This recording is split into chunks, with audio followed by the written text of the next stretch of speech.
Avant les millions, le luxe et les voitures impossibles, il y avait des hommes prêts à risquer leur vie pour sentir la vitesse dans leurs veines. C'est aussi qu'est née la Formule 1. Au début des années 1920 et 1930, les parcours automobiles en Europe sont un terrain vénérable de jeu pour des pilotes audacieux prêts à tout pour ressentir l'adrénaline de la vitesse.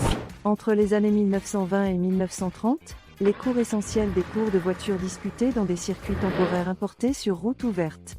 Ces compétitions ont progressivement évolué en de véritables événements qui ont suivi l'intérêt de nombreuses personnes. C'est en 1946 que la Commission sportive internationale de la Fédération internationale de l'automobile a décidé d'uniformiser les règles, donnant naissance à la formule de course internationale N-1.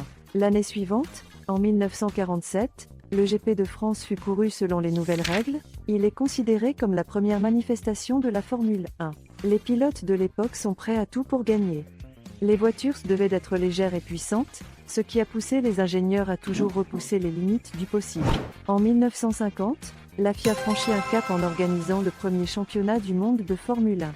Ce champion récompensait les grands prix les plus prestigieux d'Europe, avec une exception notable, l'Indianapolis 500.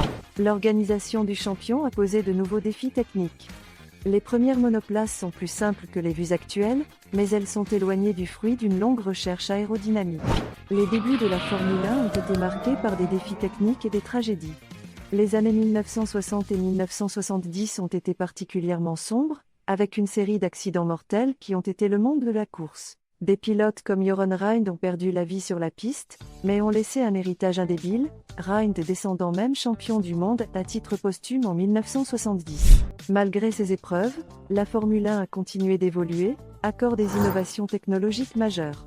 Des écuries comme Lotus ont repoussé les limites avec des concepts révolutionnaires, tandis que des pilotes légendaires tels que Juan Manuel Fangio ont marqué l'histoire avec leurs performances exceptionnelles.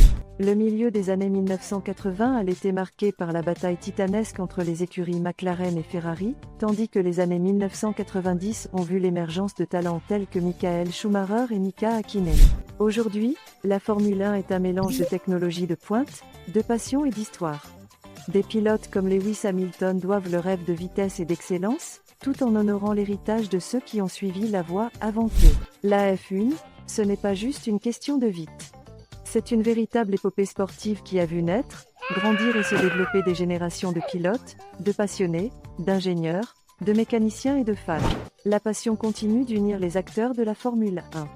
Les coureurs s'efforcent toujours d'être le plus rapide, les ingénieurs cherchent toujours à innover et les supporters sont toujours là, à chaque tour, à chaque Grand Prix, à chaque saison. Alors, si tu veux en savoir plus sur cette aventure palpitante, abonne-toi, car ce n'est que le début de notre voyage à travers l'histoire de la Formule 1.